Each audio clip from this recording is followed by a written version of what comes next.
안녕하세요. 크리스천 영상학교를 운영하는 신목사입니다. 오늘은 할로윈 축제나 귀신 노래는 귀신을 불러들이는 위험천만한 행위다 라는 점을 한번 생각해 볼게요. 며칠 전 이태원에서 할로윈 축제에 참석하던 수많은 인파가 좁고 경사진 골목길에서 순식간에 넘어져 156명의 청춘들이 소중한 목숨을 잃었죠. 이 경악스러운 사건은 몇 년 전에 제주도로 수학여행을 떠났던 단원고 학생들의 목숨을 앗아간 세월호 사건의 슬프고 안타까운 기억을 소환하고 있습니다. 그러나 이태원의 사고는 세월호 사건과 본질적으로 다른 사건입니다. 이 사건을 통해 왜 하나님은 우리나라에 이렇게 경악스러운 사건을 허락하셨는지 알아야 합니다. 깨닫고 돌이키지 않는다면 하나님은 이보다 더 수백 배, 수천 배 끔찍하고 고통스러운 사건을 허락하실지 모릅니다. 자, 그래서 오늘은 그 얘기를 좀 하고 싶어요. 먼저 할로윈 대회의 유래를 제가 인터넷에서 살펴보았습니다. 할로윈 대회는 영국 등 북유럽과 미국에서 10월 31일 귀신 복장을 하고 치르는 축제죠.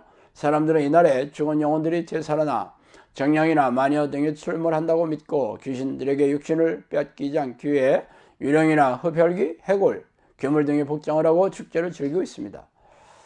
영미권에서는 할로윈 데이에 코스튬을 차려입은 어린이들이 집집마다 돌아다니며 사탕을 받으러 다니면서 트릭과 트릿이라고 말하는데 이는 사탕을 주지 않으면 장난을 치겠다라는 뜻 정도로 설명이 됩니다.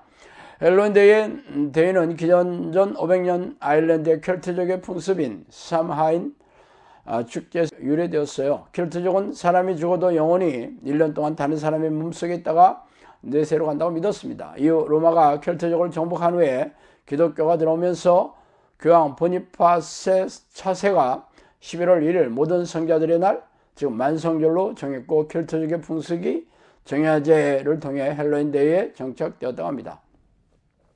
근데 왜 우리나라에 서양의 귀신놀이가 들어오고 있어요?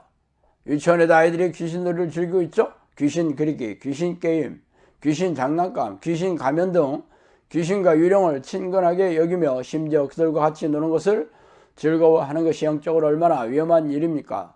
귀신놀이에 열광할수록 하나님의 진노의 불길이 치솟고 있습니다. 반만년 역사를 자랑한 우리나라가 왜 이렇게 가난하고 불행하게 살았는지 아세요? 바로 귀신을 섬겼기 때문이죠. 제사, 성황당, 칠성당, 산신령, 조상신, 신주단지 등 조상 대대로 귀신들을 섬겨 숭배하다 보니 귀신들이 지배하는 나라와 민족이 되어버렸지 않았어요? 그런데 문제는 지금도 귀신이 지배하는 것을 막아야 할 교회와 목사와 교인들이 귀신들에 대해 무지하며 지배당하고 있는 차가운 현실이죠. 그렇다면 귀신을 불러들이는 신내림 혹은 초혼제 등은 물론 아이들이 재미로 즐기는 귀신놀이가 얼마나 위험하겠어요. 그래서 먼저 신내림을 통해 무당이 되는 사람들은 먼저 신병이라고 불리는 병을 앓게 되며 신내림을 통해 신을 받아 낳는다고 하기에 신내림을 받아 무당이 되는 경우가 허다하죠. 그래서 신병의 종류에 대해 이 국제대 민속대학 교수인 김태훈 교수님이 중앙일보 1970년 3월 10일 기사로 났던 내용을 제가 한번 말씀드릴게요. 자, 먼저 신병의 종류는 첫째, 원인을 알 수 없이 발생하는 경우로 까닭없이 시름시름 앓다가 자주 혼수 상태에 빠지고 어떤 순간 충동적으로 춤추고 깨어나 무당이 된다. 두 번째, 귀신이 나타나는 꿈에 의해 무당이 되는 경우로 꿈속에서 천하대장군 혹은 스승을 만나 점치는 법을 배운다. 세 번째, 갑작스럽게 질병에 걸려 무당이 되는 경우로 갑자기 몸이 쑤시고 아파 말도 못하는 상태에서 무당이 되겠다고 빌고 나서야 비로소 말문이 열려 무당 훈련을 받게 된다. 네 번째, 돌연히 정신 이상 증상이 일어나 무당집을 찾아 귀신을 받는다. 이들 가운데 공통된 특징은 우연히 시름시름 앓거나 밥을 못 먹고 심한 편식을 하거나 몸이 마르고 허약해지거나 꿈이 많아지고 꿈속에서 귀신을 자주 보며 신체적으로 아프고 뒤틀리며 편두통, 혈변증, 기억상실증 등의 현상이 나타나고 이들은 죄다 이 병들은 의학적 치료가 불가능하며 신내림을 통해 비로소 치유되며 또 나은 다음 애라도 무당을 그만두면 재발하고 세속을 떠나 무당 생활을 하고픈 충동에 사로잡히게 된다는 등입니다. 여기서 말하는 신은 당연히 귀신을 말하죠.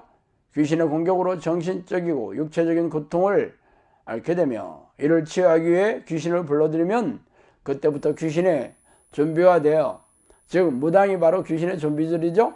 고통스럽게 살게 되면서 영혼이 피폐하고 삶이 황폐하게 되는 길입니다. 자, 이런 경우가 아니라도 사람들의 호기심이나 재미로 귀신들을 통해 귀신을 불러들이는 경우도 있죠.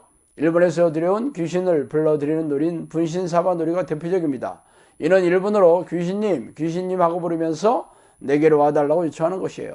실제로 분신사바라는 제목의 영화로 만들어지기도 했으니 참으로 섬뜩한 일입니다. 서양에는 분신사바와 비슷한 위저보드라는 게 있어요. 위저라는 게 만이라는 뜻이거든요. 과학적으로 증명이 되지 않는 귀신의 존재를 믿지 않는다고 하지만 실제로 재미나 호기심으로 시작하였다 할지라도 귀신들의 실제와 그들의 공격을 받게 되는 통로가 되니 이런 놀이가 얼마나 위험천만하겠어요. 실제로 이 놀이를 통해 귀신들이 몸에 들어와 빙의가 되는 경우도 허다하며 악몽을 꾸거나 가위에 눌리고 정신이 혼미해져서 정상적인 생활을 하지 못하는 일도 비일비재합니다. 그러므로 사람들은 이런 귀신의 공격에 대해 믿지 않으며 대수롭지 않게 여기기에 이렇게 귀신의 공격에 속수무책으로 당하게 되죠. 귀신을 불러들이는 놀이를 하지 않더라도 현대사회는 귀신과 친근해지는 문화가 들어와서 번창하고 있죠. 이태원에서 발생한 할로윈 참사도 젊은이들이 서양의 귀신 축제를 무분별하게 즐기고 이 기회를 통해 돈을 버는 상술이 교묘하게 어우러져서 축제라는 이름으로 확산되었으니 개막힌 일입니다. 문제는 이렇게 귀신들을 불러들이며 귀신 문화를 즐기는 위험천만한 그런 행태에 대해 아무도 경고하지 않는다는 데 있죠. 특히 성경의 귀신들의 존재와 공격에 대해 명백하게 기록되어 있는데도 불구하고 교회 지도자들이 귀신의 존재에 대해 무지하며 그들의 공격을 직접 체험해보지 못하기 때문에 실감나지 않아요. 그래서 하나님 모르는 세상 사람과 분별이 없이 크리스천 가정의 자녀들과 젊은이들도 귀신들을 불러들이고 즐기는 이런 위험천만한 일에 동참하고 있으니 참으로 기가 막히고 두렵고 떨리는 일이 아닐 수 없습니다. 자, 오늘은 여기까지 하겠습니다.